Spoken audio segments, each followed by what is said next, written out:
पूर्णमदः पूर्णमिदं पूर्णात् पूर्णमुदच्यते पूर्णस्य पूर्णमादाय पूर्णमेवावशिष्यते। ओम शांति शांति शांति।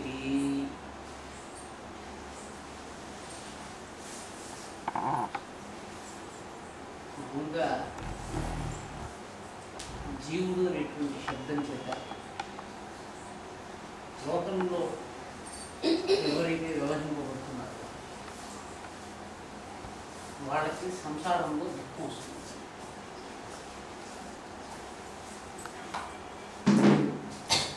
పరమాత్మ పదం నిత్యం తత్కథం జీవకాంగతం అంటే వాస్తవంగా మొట్టమొదటి పరమాత్ముడు అంటే ఈ పరమాత్ముడు అనేటువంటి వాడు జీవుడు ఎట్లయినాడు.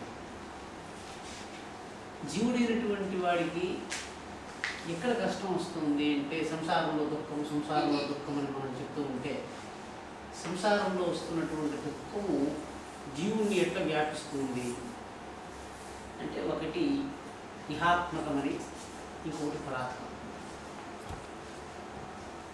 ఇహాత్మకం అంటే ఈ లోకంలో పుట్టి వాడికి అన్ని సుగుణాలు ఉన్నాయి, బాగా చూడగలడు, అన్ని ఇంద్రియాలు పనిచేస్తున్నాయి అన్నట్లుగా వాడు ఈ లోకానికి వచ్చాడు.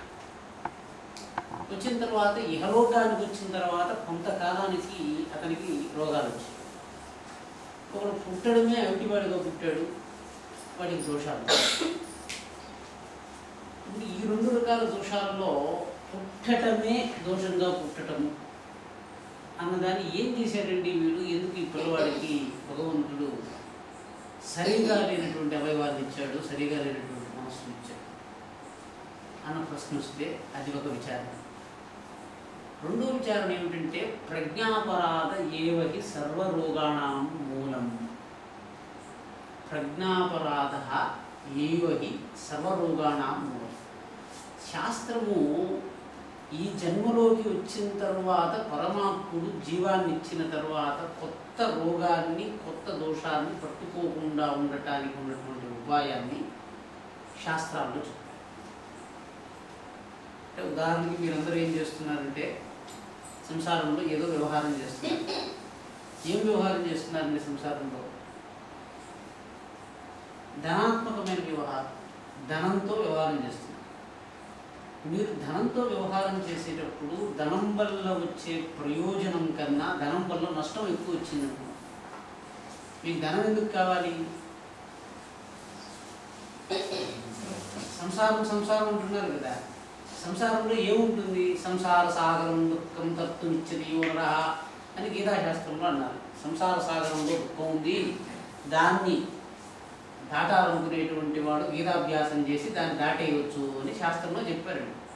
అందరూ కనిపించిన వాళ్ళందరూ సన్యాసులు వివిధ బట్టలు పెట్టుకొని సంసారం అనేటువంటిది ఉంటుంది, అది దుఃఖంగా ఉంటుంది అంటే ఏం దుఃఖం వచ్చింది, సంసారంలో దుఃఖం ఏం వచ్చిందో మాకు తెలియడం లేదు అని అంటే ఆ దుఃఖాలు మీకు తెలిస్తే ఆ దుఃఖాన్ని తరుణోపాయం చెప్తే పుట్టుకతోనే వ్యాధి వచ్చేవాడిని తర్వాత విచారిస్తాం. పుట్టుక తర్వాత శరీరంలో రోగాలు వస్తున్నాయంటే ఎందుకు వచ్చాయి? సంసార సాగరం కదా అంటే ప్రజ్ఞాపరాధ ఏవహి సర్వరోగాణం మూలం. మీకున్నటువంటి బుద్ధిని సక్రమంగా వాడకపోవటం చేత మీకున్నటువంటి రోగం మొదలైంది. మీకు ఏం రోగాలు వస్తున్నాయండి? అతి దాహము, విపరీతమైన ఆకలి, అతి మూత్రము, తీవ్రమైనటువంటి నిద్ర, మెళుకువ రావలసినప్పుడు నిద్ర, నిద్రపోవలసినప్పుడు మెళుకువ. అంటే మనం సంసారంలో సాధించినటువంటి పదార్థాలన్నీ సంసారంలో మీకు ఎట్లా ఉపయోగపడాలి? ధన అంటే సుఖానాం సాధనం ద్రవ్యం ద్రవ్యాత్ సుఖ సముచ్చయ. మీకు నిద్ర పట్టకపోతే ధనం వ్యర్థం, సుఖంగా భోజనం చేసి నోరు రుచించకపోతే ధనం వ్యర్థం. మీరు సంపాదిస్తున్న ధనం వల్ల లోకంలోనే ప్రయోజనం కానీ పరలోకంలో ప్రయోజనం లేదు. ఎందుకని? పరలోకంలో మీరు కొనుక్కునే ద్రవ్యంతో పరలోకంలో వెళ్ళేట్టుగా ఉంటే ధనం కూడా పరలోకానికి రావాలి. పరలోకానికి ఎందుకు? మీ మనస్సుకే ధనం రాదు కదా. అంటే సుఖాన్ని విడిచిపెట్టి మీరు దరిద్రాన్ని అనుభవిస్తున్నారు ధనం ఉంటే కూడా. అంటే ధనం ఉంది, దరిద్రం ఏమిటి? కొని తిన్నాను, తినలేకపోతున్నాను అంటే దీన్ని తైత్రీయోపనిషత్తులో ఒక మాటలో చెప్పారు. ఏమని? ద్వేషాస్మాత్ పాతపవతే ద్వేషోదేది సూర్యః ద్వేషాస్మాదగ్నిశ్చేంద్రశ్చ మృత్యుర్ధావతి పంచమ ఇతి సైషానందస్య మీమాగుంసా భవతి.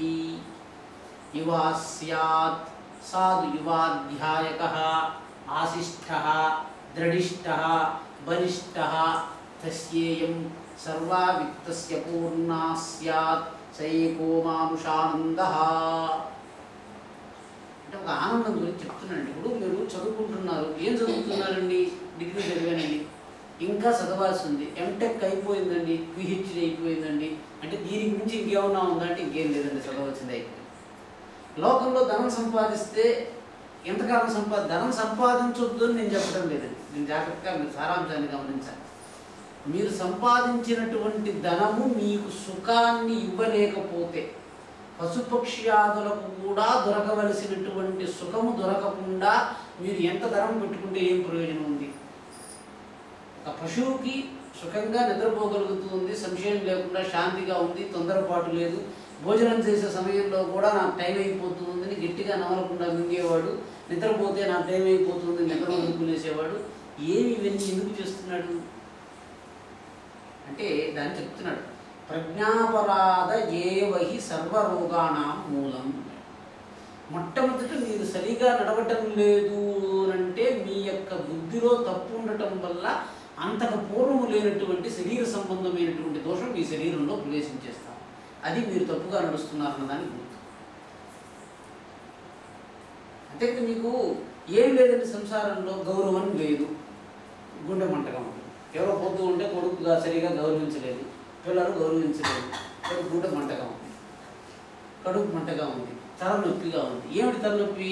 ప్రజ్ఞాపరాధం. ఎప్పుడైతే మీకు ప్రజ్ఞాపరాధం అంటే, మీకు చాలా రోజుల క్రితం నేను ఒక మాట చెప్పాను.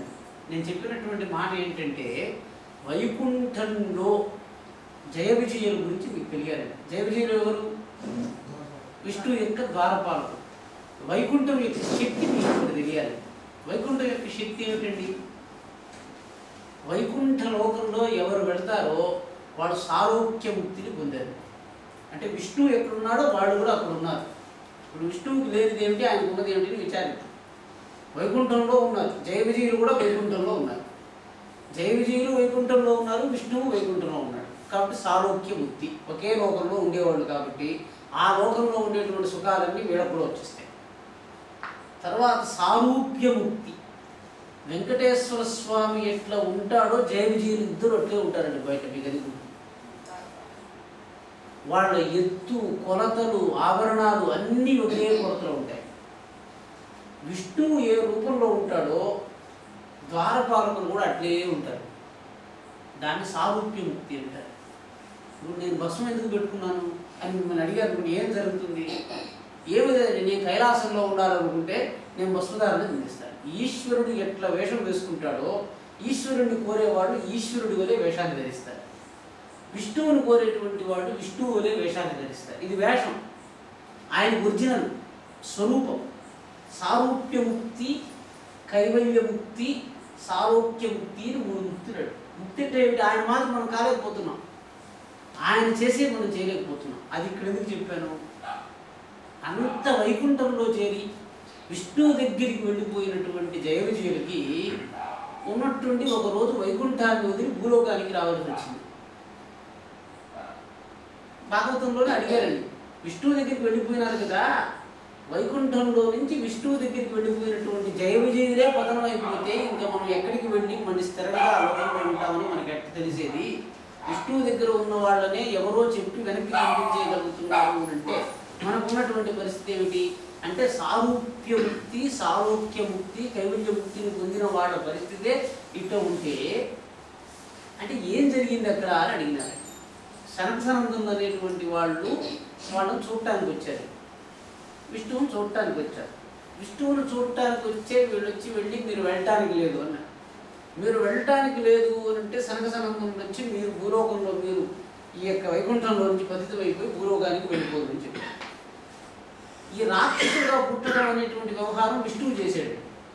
పైకి వచ్చి విష్ణువు దగ్గరికి వచ్చిన తర్వాత ఏం జరిగింది అని అడిగితే, అయ్యా మేము మిమ్మల్ని చూడటానికి వచ్చాము, చూడటానికి వచ్చినప్పుడు మీ దగ్గరికి వాడు పంపలేదు అంటే అప్పుడు అడిగారు, విష్ణువు మీద ప్రీతి లేని వాళ్ళకు కదా విష్ణువుకి వేరే వాళ్ళు ఆటంకం కలిగిస్తారనేటువంటి సందేహం ఉంటుంది. మామూలుగా మనం ఏమనుకుంటామంటే విష్ణువుకి ప్రీతిగా కదా జయ విజయం చేసినారంటే, సనకసనందులు ఏం చెప్పారంటే వేరే వాళ్ళు విష్ణువు యొక్క ధ్యాన స్థితిని భంగం చెయ్యగలరని వీడు సందేహపడుతున్నారు, వీళ్ళు ఇక్కడ ఉండదగిన వాళ్ళు కాదని. ఇక అర్థం కదా, విష్ణువు ఎంత గొప్పవాడండి, ఆయనంతటి మహాపురుషుణ్ణి మా వంటి వాడు వచ్చి ఏకాంతాన్ని మేము భంగం చేయగలము అని అనుకుంటున్నారు కదా వీళ్ళు వైకుంఠంలో ఉండొచ్చా అని అడిగారు. ఉండటానికి లేదు. ఎందుకని? విష్ణువు మీద నమ్మకం లేదు. ఇప్పుడు ఇంత వ్యవస్థ వచ్చేటప్పటికి ఈ రకంగా వీళ్ళు సమాధానం సరిగా ఎందుకు చెప్పలేకపోయినారు అని ప్రశ్న వచ్చిందండి. అవి చెప్పారు, వీళ్ళు విష్ణువు రూపాల్లో ఉంటారు కదండి, వైకుంఠంలో భ్రమరాలు తిరుగుతూ ఉన్నాయట. అంటే ఎప్పుడైనా మీరు ఎవరితోనో మాట్లాడుతుంటే మిమ్మల్ని దోమలు కరుస్తున్నాయి అనుకోండి, ఎవరినో ఏం సార్ బాగున్నారంటే దోమలు కరిచిన విసుగు వాడిని చూపించేసినట్టుగా వైకుంఠంలో జయ విజయుల్ని చూసి కొన్ని భ్రమరాలు వచ్చి ముఖం మీద వాడుతున్నట్టే, తుమ్మెదలు. ఆ విధంగా వాడుతూ ఉంటే ఆ తుమ్మెదల నుంచి విసిగిపోయి ఉన్నారండి. ఆ విసుగుని ఎవరి మీద ప్రదర్శించారంటే సనకసనందుల మీద ప్రదర్శించారు. ఇది తర్వాత విషయం అండి. ఇప్పుడు ఏమైంది, వైకుంఠంలో ఉండి చెయ్యవలసినటువంటి ఒక చిన్న పనిని చేయకపోవటం చేత వైకుంఠవాసులు భూలోకానికి వచ్చేసారు. ప్రజ్ఞాపరాధ అంటే ఏంటంటే లోకంలో మనము ఒక కర్మ చేయాలి, అంటే నేను వ్యాపారం చేయాలి, నేను దాన్ని చూడాలి, అక్కడికి వెళ్ళాలి, ఇక్కడే ఉండాలి, దీన్ని చూడను, అది వినను అని మన మనసుతో అనుకుంటున్నాం, అంతే కదండి. ఒక మంచి ధనవంతుడికి పొందదగిన భోగం ఏమిటి చెప్పండి? ఆకలిలో ఏమన్నా భేదం ఉంటుందా? ఉండదు. నిద్రలో భేదం ఉండదు. ఎక్కడ భేదం లేదు. ఎందుకోసం వాడిని శ్రమ పడుతున్నాడు నిద్రాహారాలు వదిలిపెట్టి? చెప్పండి. అదే సంపాదన వల్ల ఏమిటి? అదే కదా, సంపాదన చేయడం వల్ల మూట కట్టి బ్యాంకులో వేయడం కోసం అయితే దానివల్ల వాడికి ఏం వస్తుంది? వస్తుంది, మీకు తెలియాలి. కీర్తి వస్తుంది. ఏదండి కీర్తి? కీర్తి అంటే ఏమిటండి? గౌరవం అంటే దానివల్ల మీకేం వచ్చిందని చెప్పాలండి. మీరు ఎవరికో పోలిక చెప్తున్నారు, మీకేం వచ్చింది? కీర్తి అంటే ఏంటంటే బాగా గుర్తుపెట్టుకోండి. నా పేరు చంద్రశేఖర్ కదండి, చంద్రశేఖర్ అనే శబ్దం పక్కన చంద్రశేఖర్ గొప్పవాడు అనే మాట చెప్తే కీర్తి అంటే ఏమిటి? నోటితో చెప్పదగింది అని అర్థం. నోటితో చెప్పదగింది ఏంటి? ఎవరైనా ఆ మాట చెప్తూ ఉంటే నాకు ఉత్సాహంగా ఉంటుంది. ఆ ఉత్సాహం వల్ల మీరు ఏం చేస్తారు? చంద్రశేఖర్ ఉత్తముడు, చంద్రశేఖరుడు వీరుడు, చంద్రశేఖర్ సూర్యుడు, చంద్రశేఖర్ గొప్పవాడు, చంద్రశేఖర్ ఈ విధంగా చెప్పుకుంటూ పోతున్నానండి. ఆ విధంగా చెప్పటం వల్ల మీకేం వచ్చింది అంటే లోకమంతా ఆ విధంగా చెప్తూ ఉండాలా అనేటువంటి ఒక ఆరాటం మనకు ఉదయించింది. పశుపక్షాలకు ఆ ఆరాటం లేదండి. పశుపక్షాదులకి మనకు సమానంగా ఉన్నది ఏమి? ఆకలి, నిద్ర, వసతి. ఇవి మూడు వచ్చేసిన తర్వాత సుఖాన మీరు వ్యవహారం చేయండి, ఉన్న సుఖం తగ్గకూడదని బాగా గుర్తుపెట్టుకోండి. యోగక్షేమం వహామ్యహం అని భగవంతుడు చెప్పాడు భగవద్గీత. యోగక్షేమం వహామి అని భగవంతుడు చెప్పారు. మాటకి అర్థమేమి అది చెప్పడం కోసం యోగం అంటే ఏంటి అని అడిగి, యోగం అంటే ఏంటండి? యోగం అంటే అప్రాప్త వస్తు సంపాదనం. క్షేమం అంటే ఏమిటండి? ప్రాప్త వస్తు సంరక్షణం. యోగ చిత్తవృత్తి నిరోధ అది చెప్తారు. యోగశాస్త్రంలో యోగానికి ఉన్నటువంటి నిర్వచనం ఏమిటంటే యోగ చిత్తవృత్తి నిరోధ. చిత్తవృత్తి అంటే ఏంటండి? మనసు చేసేటువంటి వ్యాపారం. వృత్తి అంటే ఏమిటంటే రెండు భిన్న తత్వముల మధ్య సంబంధము అని. అంతఃకరణ పరిణామం వృత్తి. ఒక అర్థగంట పూసిపోతుంది. అంతఃకరణ పరిణామం వృత్తి. ఏం వృత్తులవి? ప్రమాణము. వృత్తులు చెప్పండి. వృత్తయ పంచతయ్య ప్రమాణ నిద్ర విపర్యయ వికల్ప స్మృతయ.